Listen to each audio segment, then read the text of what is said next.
Buenos días. Gracias de nuevo por estar con nosotros en este maravilloso curso sobre el profeta Isaías. Hoy estamos en la clase número 4, el video número 2. Este corresponde con el capítulo 5 del profeta Isaías. Y vamos a entrar a estudiar un poco de él, no sin antes invitarles, pues, a que tengamos un momento de oración. Padre, nos complace estar delante de ti. Eres bueno, santo y justo. Te pedimos en esta hora, en el nombre de Jesús, que nos colmes de sabiduría de lo alto para poder darle sentido a todas estas profecías, a todos estos oráculos, y ver qué aplicación especial tienen para nosotros, qué expectativa tienen para nosotros también. Estamos confiados siempre en tu amor y tu misericordia, y es en el nombre de Jesús, tu Hijo amado, que oramos. Amén y amén. Pues gracias, pues estamos aquí, como yo les dije, en nombre del Instituto Bíblico Internacional de Texas. Sean todos bienvenidos. Y como siempre, les digo, escríbanme a mi correo electrónico aliede7@gmail.com, y allí podré responder a sus preguntas, podré también evaluar y dar calificación a todos sus exámenes, tareas y proyectos. Y por favor, háganlo lo más pronto posible. Y gracias una vez más. Vamos a entrar de lleno y vamos a compartir la diapositiva que el día de hoy corresponde con esta clase. Vamos a esperar que nos aparezca en pantalla. Ahí tienen pues la diapositiva. Vamos a esperar. Ahí apareció ya. Avanzamos. Ya vimos la clase número 1 y estamos en la clase 4, video número 2. Y vamos a estar hablando un poco de una imagen que, como se los dije hace unas clases atrás, usa la imagen de la viña, y aquí lo que vamos a encontrar es una canción para la viña en los primeros versos. Luego sigue una serie de ayes, y posteriormente hay un oráculo sobre la invasión asiria. Pero vamos a explicar en qué consiste este cantar de la viña. Vamos a hablar un poco del proceso de preparación de los campos para la vid. Vamos a hablar de esos ayes como figura literaria, como género, pues, que Dios está usando para traer a la mente de los israelitas, pues, su mensaje. Y también vamos a estar hablando un poco sobre la profecía de la invasión asiria, que está reflejada en los versos 25 al 30. Está la descripción profética, pues, de dicho ejército. Y como les dije también, hay una imagen que se usa en Isaías para referirse, pues, al pueblo de Israel, y es la imagen de la viña. Y me llama la atención una de las frases del capítulo 1, que cuando se refiere a enramada en medio de viña o cabaña en medio de melonada. Pues, puede parecernos bonita la idea de la enramada en viña, pero aquí es diferente. El dueño hacía la enramada para el tiempo de la vendimia, algo temporal, o en el melonado o en cualquier otro campo.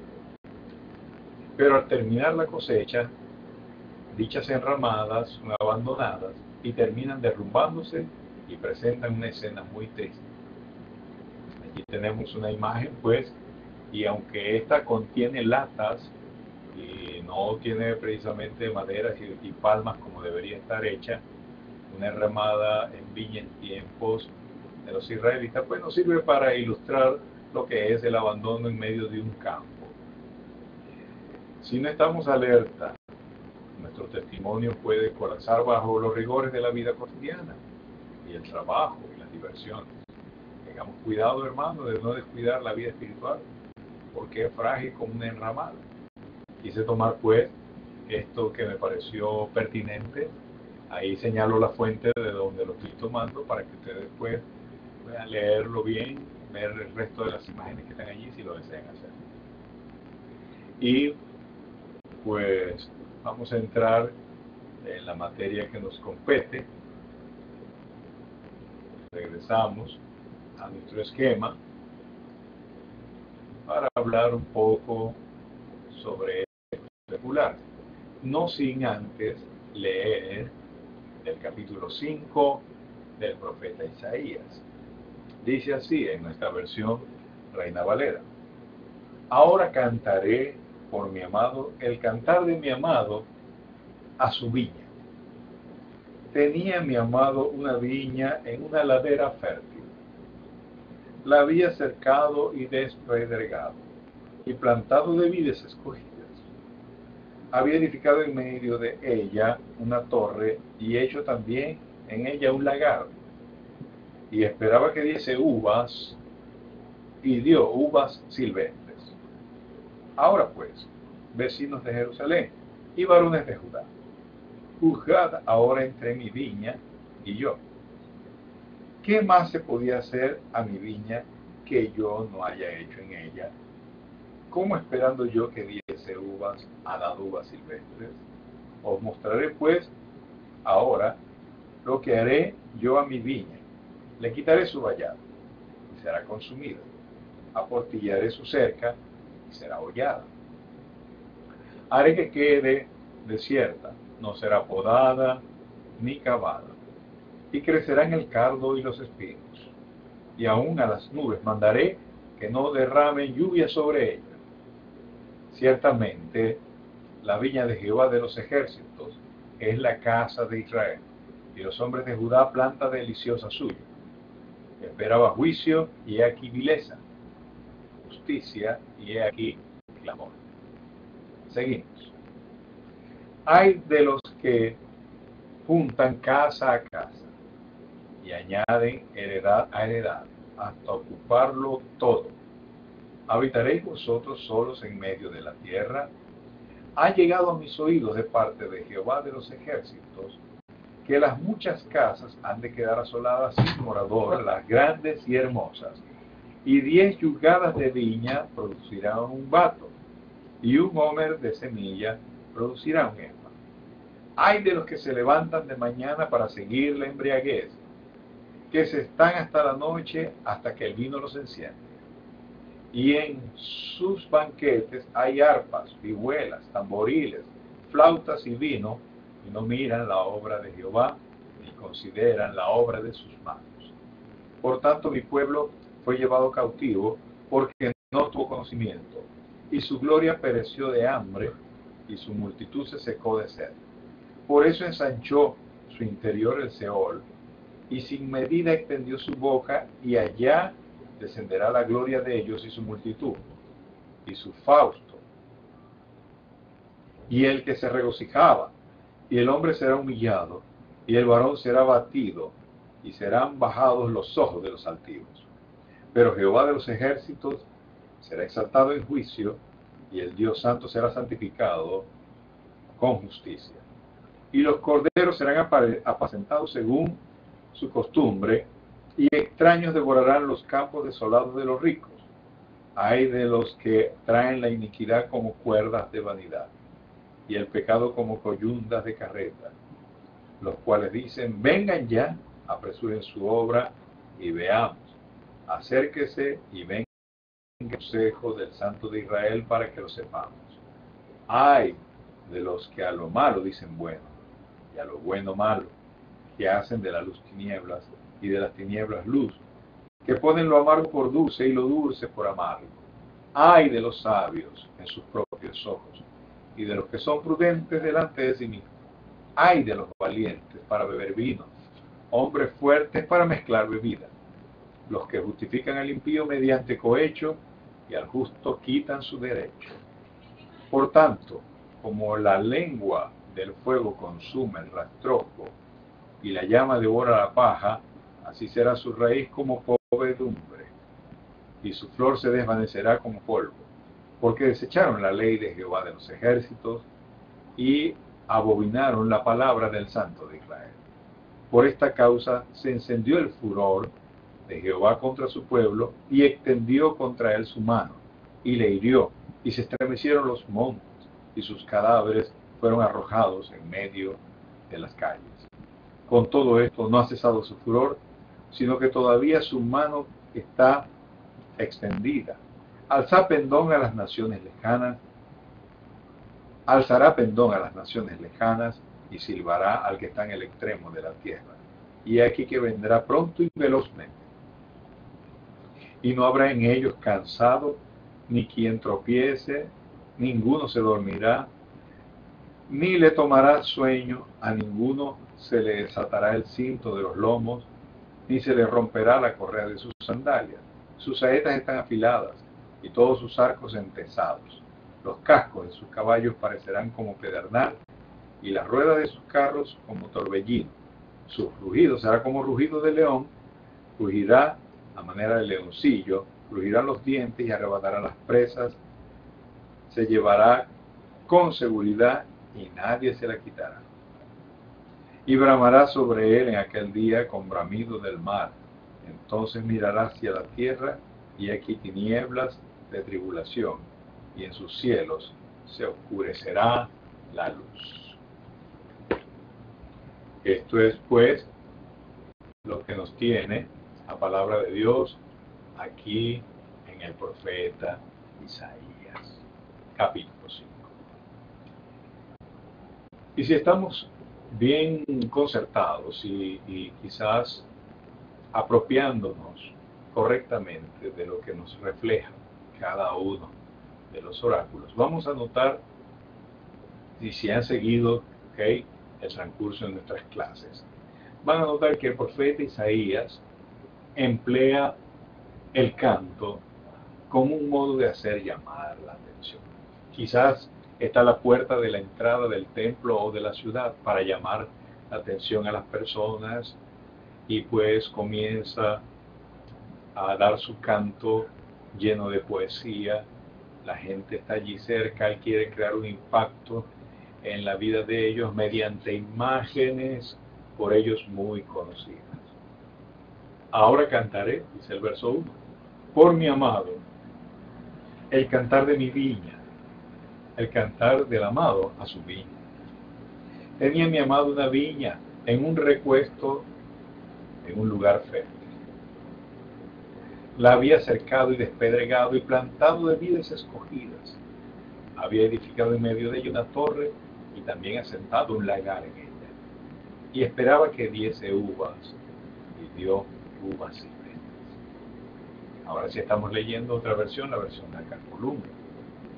Y si nos damos cuenta, pues, como lo dije al principio, pues Isaías comienza el oráculo con una de sus imágenes especiales para referirse a la casa de Judá y de Jerusalén, pues una forma de referirse también con el nombre de Israel a ambos, y esta imagen es la de la viña.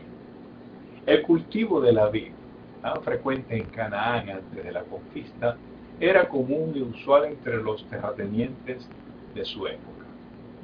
El uso del canto como recurso para crear un impacto en la audiencia es perfecto, sobre todo si ocurre a las puertas de las ciudades donde la mayoría concurría y durante la vendimia. Las regiones montañosas de Judea y de Samaria no eran muy aptas para los granos, pero sí para el cultivo de las vides. Comúnmente se construían paredes con las mismas piedras extraídas del suelo o vallados de espinas para evitar que animales invadieran los cultivos y los arruinaran. En medio se construía una torre.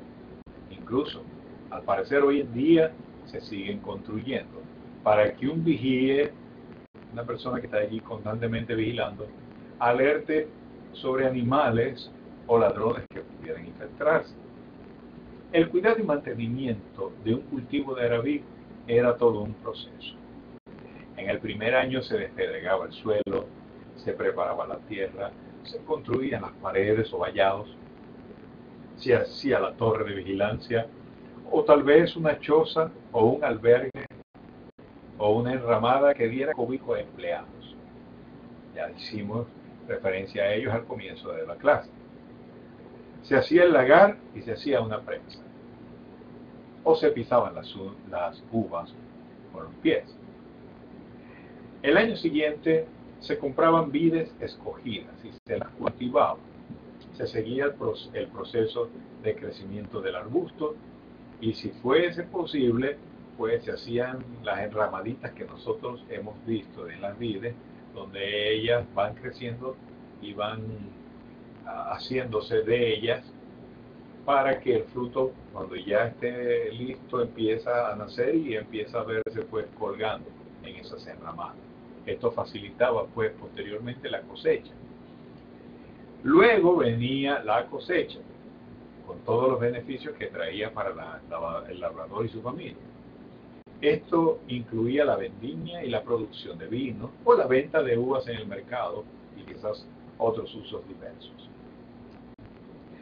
Se podaban las vides en primavera y se les quitaba la maleza y se recogían las ramas viejas y secas y se les amontonaba y quemaba. En esta canción, donde se hace alusión de los hechos destacados aquí, se esperaba una cosecha de uvas de la mejor calidad. Pero sucedió que el fruto, para asombro de su labrador, eran uvas agrias o uvas silvestres. Esto refleja perfectamente el estado espiritual de la clase dominante, de los gobernantes, de la nobleza y del pueblo en general. Yahvé se identifica como el agricultor, el labrador, el amado de esta canción. Él se había dado a ellos de todo corazón, cuidándoles, protegiéndoles. Pero ellos se desentendieron de él y pusieron su confianza en sus propios esfuerzos humanos, en su riqueza, en sus logros, y también pactaron con dioses ajenos. Tenían cierta forma de sincretismo religioso que les hizo olvidar su compromiso con Yahvé. Añadido a esto, las diferencias de clase se acentuaron radicalmente, dejando a los pobres de la tierra en una situación dura, tanto en la dura no solamente porque están siendo explotados, sino que también sus tierras estaban siendo compradas o, digamos así, expropiadas de una forma indebida por los que más tenían. Él anhelaba que se practicara la justicia y el juicio por parte de las clases que gobernaban, por parte de la nobleza, y al contrario, encontró que había iniquidad y vileza, disolución y desenfreno. ¿Qué hará el dueño de la viña? Pues sencillamente va a quitar su favor, va a quitar su protección y la va a dar, pues, desprovista de cerca, y por lo tanto sus enemigos o los animales entrarán y se saciarán del fruto de allí, y al final solamente va a quedar la desolación y el caos. Pero Dios continúa pues haciendo señalamientos y va a explicar el por qué hace esto. Y aquí nos va a hablar un poco usando pues, ya hizo un canto para hacer referencia, ahora en medio de la poesía va a emplear un recurso que es el ay que es conocido entre los judíos, pues el ay que refleja el lamento, el ay que se escucha en los funerales. Incluso se dice que algunos se saludaban en ese tiempo, ay, es posible, pero la imagen que nos va a mostrar el profeta Isaías no es precisamente un saludo, es un lamento, es un juicio, y es una forma de decir de Dios, ¿sabe lo que les viene? Bueno, eso es fuerte para ustedes, por cuanto ustedes han hecho vileza y han hecho injusticia. Y los ayes reflejan la condición del pueblo, interpretando lo que está pasando en la parábola de la viña. Hay algunos críticos que separan ambos oráculos y yo prefiero leerlos juntos.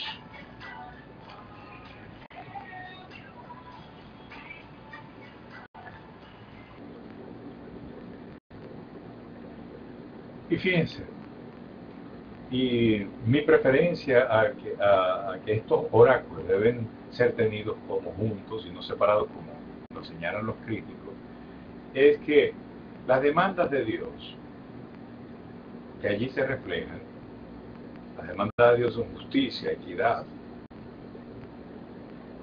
pues se reflejan opuestos perfectamente y complementan el oráculo con el que viene cuando se profetiza la invasión asiria sobre la tierra. El primer ay, en los versos 8 al 10, nos explica un poco la amenaza que para los hijos de Israel en juicio viene por causa de la avaricia. La voracidad de las clases pudientes era insaciable. Poco a poco, con sus préstamos, iban apropiándose de todas las tierras cultivables sin dejar nada de valor a las clases débiles que obviamente no podían pagar lo que se les prestaba.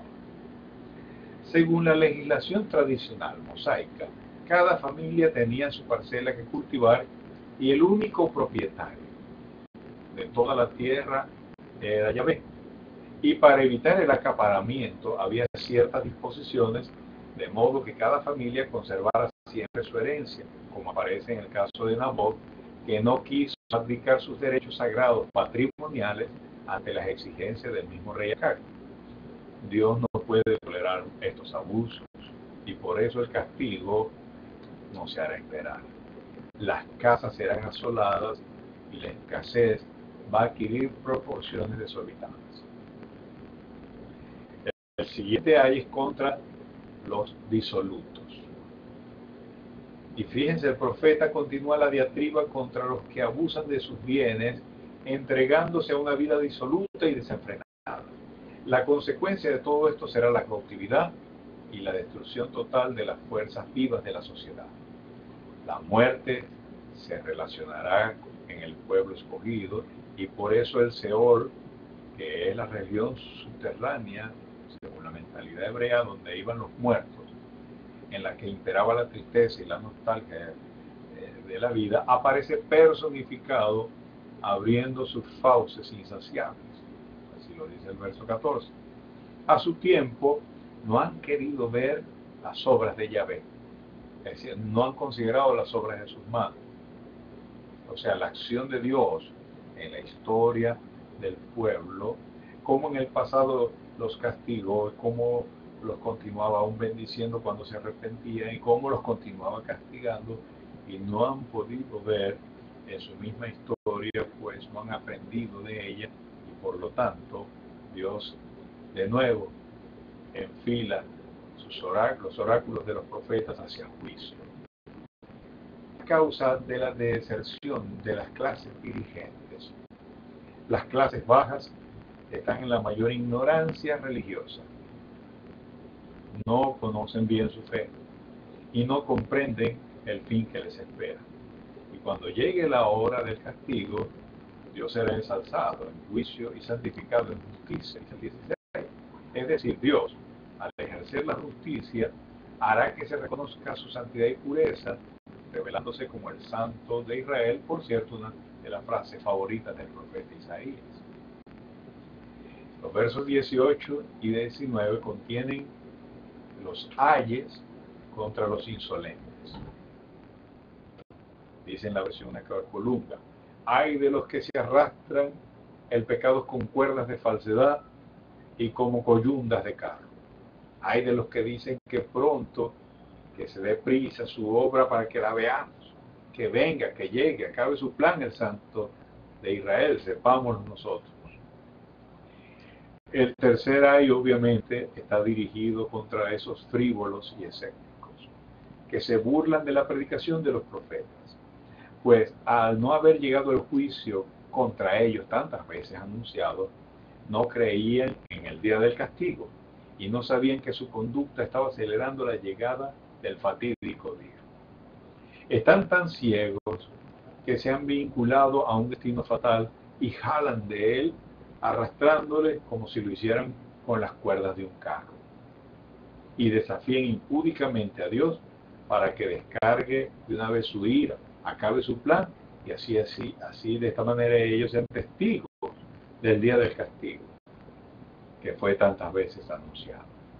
Sin embargo, Dios en su misericordia iba dando prórrogas al castigo, y esto era interpretado en este tipo de personas como impotencia de Dios y alucinación de los profetas.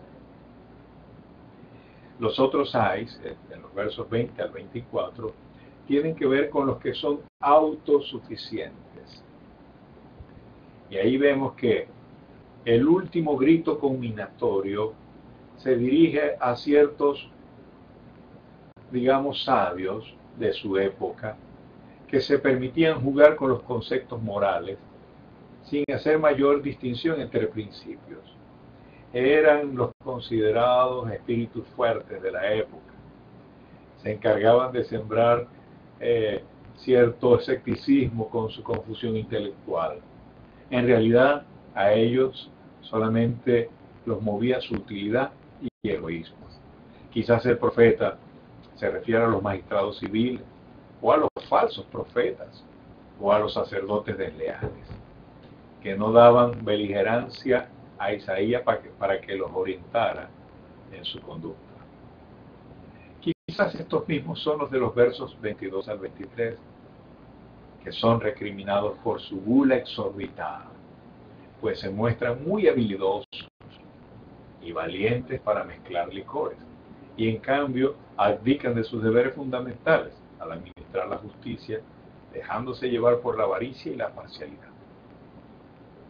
La glotonería y la embriaguez no sirve sino para embotar sus facultades y su subconsciencia. Se acerca el día en que recibirán su merecido. Serán exterminados totalmente, como la lengua de fuera de fuego devora el rastrojo, y quedarán sin descendencia. A raíz de todo esto, pues, Yahvé anuncia a través del profeta en su próximo oráculo la invasión asiria. La invasión asiria, que primero sucedió en el reino del norte y estaba sucediendo en el reino del sur, porque recuerden que los asirios, bajo el mando de Senajerib, llegaron incluso a conquistar algunas ciudades importantes de Israel y casi conquistan Jerusalén, si no es por una intervención divina. Y vemos el verso 25, que inicia una nueva sección. Y bueno, habrá quienes piensan que se predice de un modo dramático la inminente invasión asiria sobre el reino del norte, aunque no se nombre expresamente al invasor, pero se da por entendido.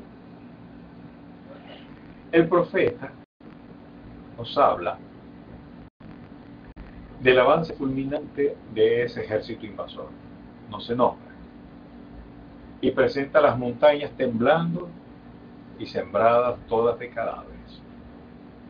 Quizás aludiendo a un terremoto que haya precedido a la invasión, pues la cólera de Dios no se da por satisfecha y por eso su mano queda aún tendida.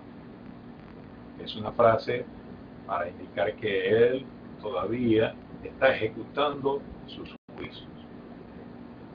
Y en efecto, así como el apicultor conoce por el zumbido que las abejas y también están en la colmena y él hace como una especie de silbateo para hacerla salir, así llamará Dios silbando a los cabos de la tierra, a esos ejércitos que van a levantar una bandera, se van a concentrar y van a venir a ejecutar los juicios divinos sobre la nación.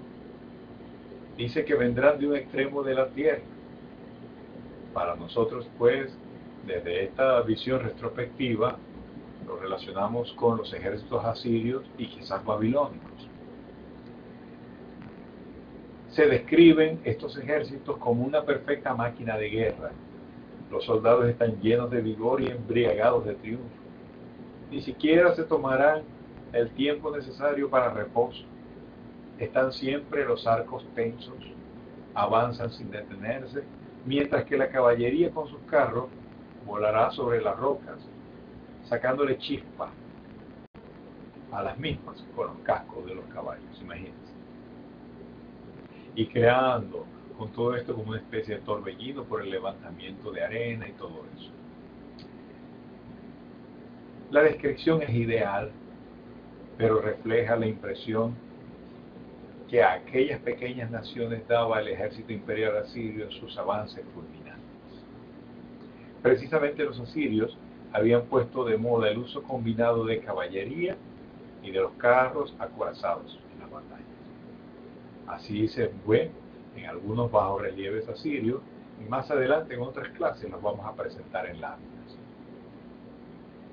Por eso pues esta es una manera como de presentarse como un ejército poderoso del que pues no hay otra opción que o rendirse o pelear hasta el fin y quedar tendidos en el suelo. Isaías quiere dejar una impresión muy importante sobre quien se le escucha.